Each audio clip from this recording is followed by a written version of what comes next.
Kanchipuram వకుడా silks నాణ్యత మా ప్రాధాన్యత. మదీనాగూడ, మియాపూర్, హైదరాబాద్ లో త్వరలో శుభారంభం.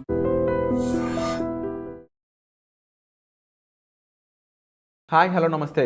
Welcome back to iDream media. ఈరోజు మనతో ఉన్నారు సీనియర్ స్టాక్ మార్కెట్ అనలిస్ట్ అయిన ప్రభు గారు. నిఫ్టీ 50 ఆల్ఫా ఇండెక్స్, ఈ ఇండెక్స్ గురించి క్లియర్గా సార్ మాటలో అడిగి తెలుసుకుందాం. నమస్కారం సార్. నమస్తే అండి. సార్, ఈ నిఫ్టీ 50 ఆల్ఫా ఇండెక్స్ అనేది ఎక్కువ మంది బాగా క్యూరియస్గా మారుస్తుందన్నమాట. ఎందుకు అంత క్యూరియస్ అవుతున్నారు ఆడియన్స్ అనేవాళ్ళు? ఈ నిఫ్టీ 50 ఆల్ఫా ఇండెక్స్ అనేది ఏ విధంగా ఉంది, దీని గురించి కాస్త ఎలాబొరేషన్ ఇస్తారా?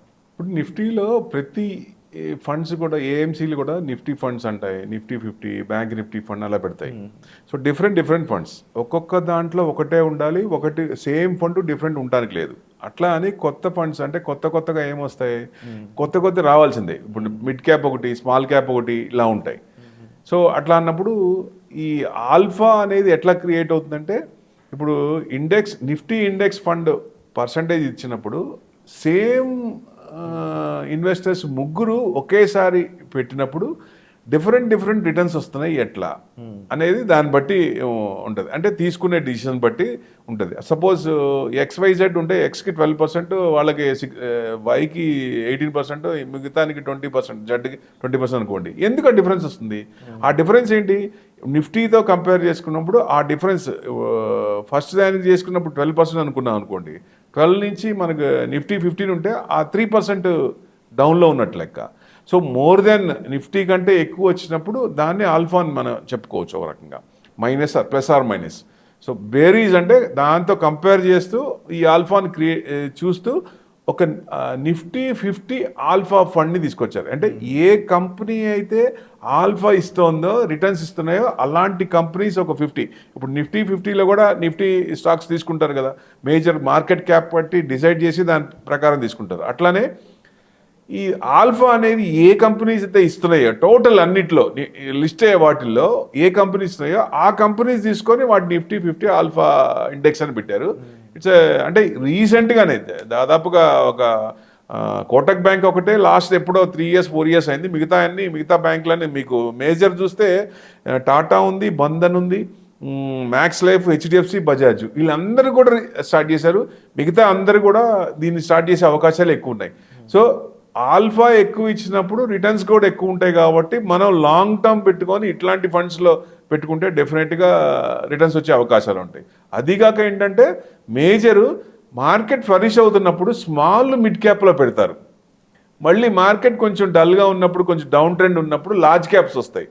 లార్జ్ క్యాప్స్లో ఏంటంటే మీకు నిఫ్టీలో ఎక్కువ మామూలు బేస్ రిటర్న్స్ వచ్చే అవకాశాలు ఉంటాయి కాబట్టి దానికి మార్కెట్ కండిషన్స్ ప్రకారం షఫుల్ చేస్తూ ఉంటారు.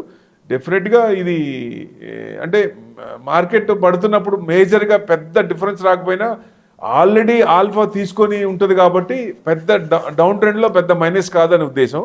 రిటర్న్స్ కూడా మంచిగానే ఉంటాయి. ఫ్యూచర్లో ప్రతి ఒక్కళ్ళు దీన్ని చూసుకొని దీంట్లో ఇన్వెస్ట్మెంట్ చేయడం ఉత్తమం. ఎందుకంటే ఎవరైతే ఫ్రెషర్స్ ఉన్నారో, మార్కెట్ గురించి అవగాహన లేదు అన్నవాళ్ళు ఒక్కొక్క ఫండ్లో, ఇప్పుడు నిఫ్టీ ఫండ్లో ఒకటి పెట్టచ్చు, బ్యాంక్ నిఫ్టీలో ఒకటి పెట్టచ్చు, లేకపోతే ఈ మిడ్ క్యాప్లో ఒకటి పెట్టచ్చు. అట్లా తీసుకున్నప్పుడు, ఎందుకంటే ముగ్గురు ఉన్నప్పుడు సపోజ్ ఒక్కొక్కళ్ళకి 10,000 పెట్టినప్పుడు ఒక ఆయన ఏం చేస్తాడు, డైరెక్ట్గా ఒకే దాంట్లో నిఫ్టీలోనే పెడితే ఆ Nifty AMC he may not be more active.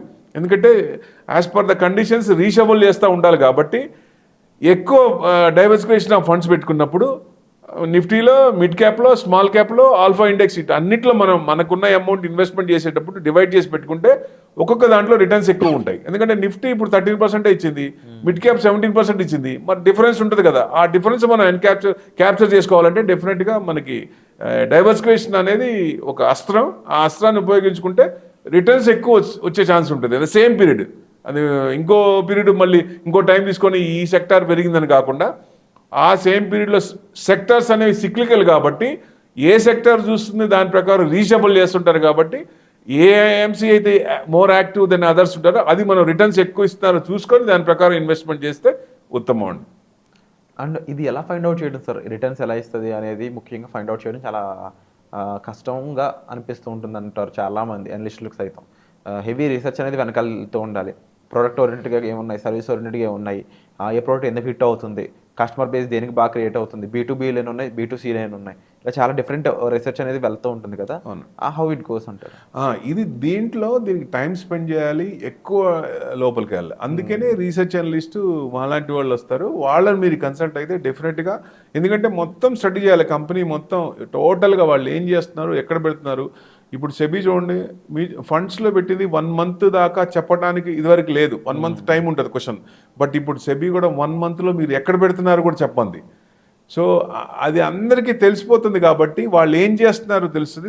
వాళ్ళ కరెక్ట్ డిసిషన్. అంటే ఇప్పుడు గవర్నమెంట్ మారింది, రన్నింగ్ గవర్నమెంట్ ఉంది. రన్నింగ్ గవర్నమెంట్ ఉన్నప్పుడు ఏం చేస్తున్నారు, పాలసీలు కంటిన్యూ అవుతున్నాయి. లేదా కొత్త గవర్నమెంట్ వచ్చింది, కొత్త గవర్నమెంట్ ఉన్నప్పుడు పాలసీలు ఏం చేస్తున్నారు, వాటి అనుగుణంగా వీళ్ళు ఎలా స్టెప్ తీసుకుంటున్నారు, ఇట్లాంటివన్నీ మ్యాక్రోస్ అన్ని స్టడీ చేయాలి. కాబట్టి అందరికీ ఎక్కువ టైం స్పెండ్ చేయడం కుదరదు. కాబట్టి మాలాంటి వాళ్ళని కన్సల్ట్ చేస్తే డెఫినెట్గా మీరు చేసుకున్న దానికంటే మేము చెప్పినప్పుడు కొంచెం రిటర్న్స్ ఎక్కువ వచ్చే అవకాశాలు ఎక్కువ ఉంటాయి. ప్రభు గారు, ఇవన్నీ కూడా లేటెస్ట్గా స్టార్ట్ అయిన ఫండ్స్, లేటెస్ట్ స్టార్ట్ అయిన ఇండెక్సెస్.